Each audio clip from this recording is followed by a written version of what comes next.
ఈ ధర్నా కార్యక్రమానికి ముఖ్య అతిథిగా వచ్చిన గౌరవనీయులు మాజీ మంత్రివర్యులు పార్టీ వర్కింగ్ ప్రెసిడెంట్ కేటీఆర్ గారికి, మాజీ మంత్రులు సబితాన్ గారికి, శ్రీనివాస్ గౌడ్ గారికి, అదేవిధంగా మహమ్మద్ అలీ గారికి, ఎమ్మెల్యే కౌశిక్ రెడ్డి గారికి, అదే మాజీ ఎమ్మెల్యేలు మహేష్ గారికి, ఆనంద్ గారికి, ముఖ్య పట్నారాయణ రెడ్డి గారికి, స్థానికులు కార్తిక్ రెడ్డి గారికి, అవినాష్ రెడ్డి గారికి, పెద్దలు నరేంద్ర గౌడ్ గారికి, అదేవిధంగా మన క్యాంప్ ఆంధ్రకి పైన పెద్దలకు ప్రస్తుత ప్రజాప్రతినిధులకు, మాజీ ప్రజాప్రతినిధులకు, పార్టీ శ్రేణులకు, రైతులందరికీ సంక్రాంతి శుభాకాంక్షలు.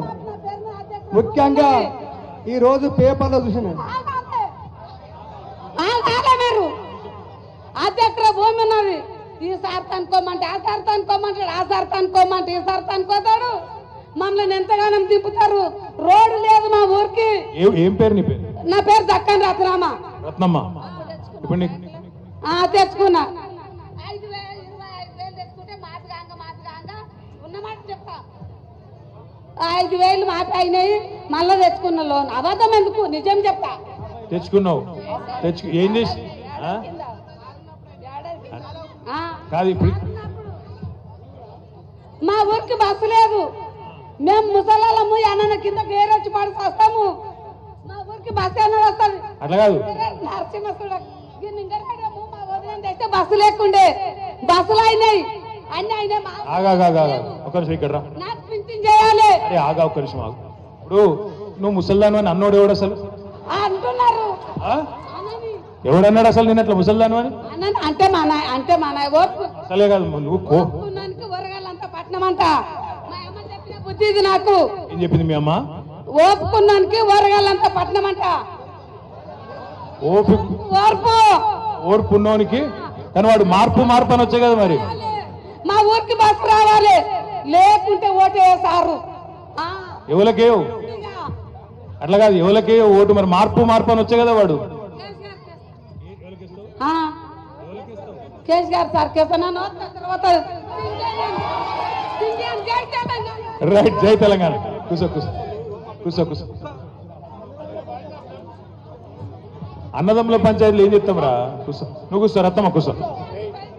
కాగా నీకు తప్పకుండా మంచి నీళ్ళు నువ్వు తాగు. కూర్చో, మంచి కూర్చో. అడుగు కూర్చో. నువ్వు మాట్లాడు. అందేనా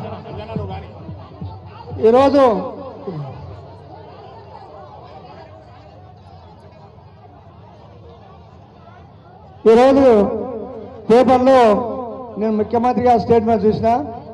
ఢిల్లీకి పోయి ఇచ్చిన హామీలని అమలు చేస్తున్నా చెప్తాడు. ఇక్కడికి వచ్చి ఇన్కమ్ లేదు, ప్రభుత్వానికి ఇన్కమ్ లేదు, అప్పుల పాలైనమని చెప్తాడు. గ్రామీణ ప్రాంతంలో రైతులు కూడా కొద్దిగా మోసం చేయడానికి మోసం మాట్లాడతాడు. ఆయన ముఖ్యమంత్రి తొలుత పార్టీ కాంగ్రెస్ పార్టీ అధ్యక్షున్నాడు. మరి అప్పుల విషయం తెలియకుండా, ఆదాయం తెలియకుండా నువ్వు మేనిఫెస్టో ఎట్లా తయారు చేసావు? అంటే నువ్వు అమాయకుడు అనుకున్నా, ఏం అవగాహన లేని ముఖ్యమంత్రి అనుకున్నా. మేనిఫెస్టో తయారు చేసినప్పుడు రాష్ట్రానికి వచ్చిన ఆదాయం ఎంత, అప్పులు అంతా తీసుకున్నాలే కదా. కేసీఆర్ గారు అప్పులు తెచ్చుడు, FRBM షరతులకు లోబడి అన్ని రాష్ట్రాలు కానీ తక్కువ అప్పులు తెచ్చి కాళేశ్వరం కానీ, కరెంటు కానీ, మనకు మిషన్ కాకితీయ కానీ, చెల్లు కానీ స్థానిక నీళ్ళు ఇచ్చుడు. అదే మన ఒకటే విషయం, మన ప్రాంత విషయం. పాలమూరు రంగారెడ్డి ఎత్తిపోతల పథకము 6 రిజర్వాయర్లు ఉంటే 5 కంప్లీట్ అయినాయి. ఒక సర్వే అయిపోయినా కొల్లాపూర్ పోయినాడు కొంతమంది చూసుడు 5 రిజర్వాయర్లు అయినాయి. ఇంకొకటి 1 లక్ష రూపాయలు ఉన్నది. అవి ముఖ్యంగా మీ షాబాద్ నగర్లో ఎక్కువ మా కోదండపూర్ ఉన్న రిజర్వాయర్ నుంచే కాళేశ్వరికి నీళ్ళు వస్తాయి. ఆ కార్యక్రమం చేసాడు. నేను కొన్ని విషయాలు చెప్తా. ఆ కేసీఆర్ గారిని ఇప్పుడు మేడం ఇప్పుడు అమ్మ అన్నప్పుడు కేసీఆర్కే ఓటేస్తామని కారణం ఏంటంటే రైతు. నేను అన్ని విషయాలు పక్కన పెద్ద మనుషులు మాట్లాడతారు, నేను రైతు విషయాలే మాట్లాడతాను. కేసీఆర్ రాకముందు కాంగ్రెస్ ప్రభుత్వంలో, గత కాంగ్రెస్ ప్రభుత్వంలో రైతుల బాధ్యత తెలుసుగా అందరికీ కరెంటు లేక ఎంత ఇబ్బంది పడ్డాము. మోటార్లు కాలిపోయి, స్టార్టర్లు కాలిపోయి, సేన్లు ఎండిపోయి, కనీసం ఎరుసంలో బతకొద్దే పరిస్థితి ఉండేది. అప్పుడు దాన్ని కేసీఆర్ ఎంత పైకి రైతులు ఎంత పైకి తెచ్చుడో మీరు అర్థం చేసుకోవాలి. ప్రపంచంలో భారతదేశంలోనూ చాలా మంది రైతే రాజు, రైతు వేసిన రాజ్యం ఎత్తేసిన వ్యవసాయం ముందు చెప్తారు. కానీ రైతు అనే మాట్లాడటానికి ఎవరికన్నా ఇట్లా రైతు పెట్టుబడులకు ఆర్థిక సహాయం చేయాలని ఏ రాష్ట్రంలో ఎవరైనా ఇచ్చినా. కాబట్టి కేసీఆర్ గారు తొలుత ఆలోచన చేసి రైతుకు కావాల్సిన ముఖ్యంగా 3 కరెంటు, నీళ్లు, పెట్టుబడి. కరెంటు ఇచ్చిండు 24 గంటల కరెంటు. అదేవిధంగా పెట్టుబడికి ఇచ్చిండు. రైతు వేచిపోతే రైతు బీమా ఇచ్చిండు. మన నీళ్లు నిజంగా మన ప్రాంతంలో ప్రాజెక్టు కాకుండా చార్మినార్ చుట్టు ప్రాంతంలో అప్పుడు సేలు బోటాలో 1000 ఫీట్లు వేస్తే నీళ్ళు రాకపోతే పశువులు నమ్ముకునే సందర్భం ఉన్నాయి. అట్లా ఇబ్బంది పడ్డాం. కానీ కేసీఆర్ వచ్చిన వెంటనే చెల్లు బాగా చేయించాలని ఆలోచన చేయడానికి వచ్చింది. ఇంతకుముందు ముఖ్యమంత్రి మీరు అర్థం చేసుకోవాలి. పెద్ద ఎత్తున చెల్లు బాగా చేయించగానే మా ప్రాంతంలో చెల్లెల్లో వర్షాలు పడ్డాయి, చెల్లు నిండాయి, గ్రౌండ్ వాటర్ లేవు పెరిగిపోయింది. ఇప్పుడు మసిలిపేట నీళ్ళు కూడా ఇంకుతున్నాయి, గ్రౌండ్ వాటర్ లేవు పెరిగిపోయింది, పంటలు పండుతున్నాయి. కానీ వాళ్ళు ఏమంటారో మేము వచ్చినాక పంట పండించిన పంట ఒడ్లు ఎక్కువన్నారు. అరే నువ్వు వచ్చాక ఏ ప్రాజెక్ట్ కట్టావు? మా ప్రాంతాలు మాత్రం కేసీఆర్ ఇచ్చే పునర్నిర్మాణం బాగా చేయించిన దానికి, అదే కరెంట్ ఇచ్చిన దానికి ఒడ్లు పండి. కేసీఆర్ నిజంగానే మన రైతులు ఎంత అభివృద్ధి ఏంటంటే మన తాన వేరే భూముల ధర ఎట్లుండే 1,00,000, 2,00,000 పోయేది మహా కష్టం ఉండే. కేసీఆర్ వచ్చిన తర్వాత కోట్లకు వచ్చింది ఇప్పుడు విలువ. ఇప్పుడు మళ్ళీ ఈ ప్రభుత్వం వచ్చినాక అది కూడా పోయింది. వెనకటికి భూములుంటే పిల్లనిచ్చేది, ఇప్పుడు భూములుంటే పిల్లనిచ్చే పరిస్థితి వచ్చిండు కేసీఆర్. కాబట్టి ఇన్ని మంచి పనులు చేసిండు. కరెంట్ ఇచ్చిండు, నీళ్ళు ఇచ్చిండు, అదేవిధంగా పెట్టుబడి ఇచ్చిండు. రైతు చచ్చిపోతే రైతు బీమా ఎంత మంచి కార్యక్రమం మీరు అర్థం చేసుకోలే. అటువంటి మంచి కార్యక్రమాలు చేసిండు.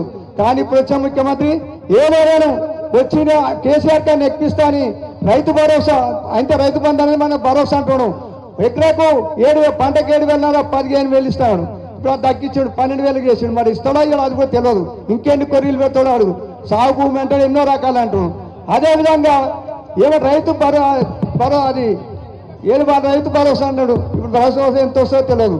అదేవిధంగా రైతుకు కావాల్సి మనం పంటలు పండిస్తే మొన్న పంటలు కొనుక్కునే దిక్కు లేదు. కేసీఆర్ ఉన్నప్పుడు సింగిల్ విండో ద్వారా ప్రతి గింజ ఇచ్చేది, ప్రతి గింజ కొని వాళ్ళకి డబ్బులు ఇచ్చేది. ఈయన సొన్న తొలుతనే వచ్చినప్పుడు అన్నట్లకు 500 బోనస్ ఇస్తాడు. ఇప్పుడు ఆ సన్నోట్లకి బోనస్ ఎన్ని పడినాయి, ఎన్ని కింటాలు పడినాయి, ఎంత బోనస్ ఇచ్చి చెప్పాలి, అవేం చెప్పాడు. కాబట్టి అన్ని ఆయన చేసే హామీలు అమలు చేయకుండా మోసం చేస్తాడు. కాబట్టి రైతులను మోసం చేస్తే, రైతులు ఆగ్రహిస్తే రాజ్యం ఉండదు. కాబట్టి ఇచ్చిన హామీలను సరిగా నిర్వర్తించు. ఇక తటి హామీలను పెద్ద మోసం చెప్తారు, ఎన్నో ఉంటాయి, అన్ని మోసమే. ఎట్లా అవగాహన ఉండే అవగాహన లేక చేసేది తెలియదు. కాబట్టి ముఖ్యంగా మన ప్రాంతంలో రైతులు క్షేమంటే సమాజానికి అన్నం పెట్టే రైతు సమాజానికి అన్నం పెట్టారు. కాబట్టి రైతు క్షేమంగా ఉంటేనే బాగా.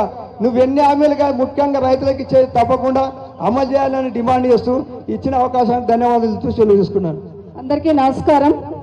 చాలా మంది మాట్లాడే వాళ్ళు ఉన్నారు వేదిక మీద. గౌరవ మాజీ శాసనసభ్యులు అందరూ కూడా మాట్లాడాలని ఉంది. మాజీ మంత్రివర్యులు కూడా ఉన్నారు, అందరు మాట్లాడాలనున్నా. చాలా మంది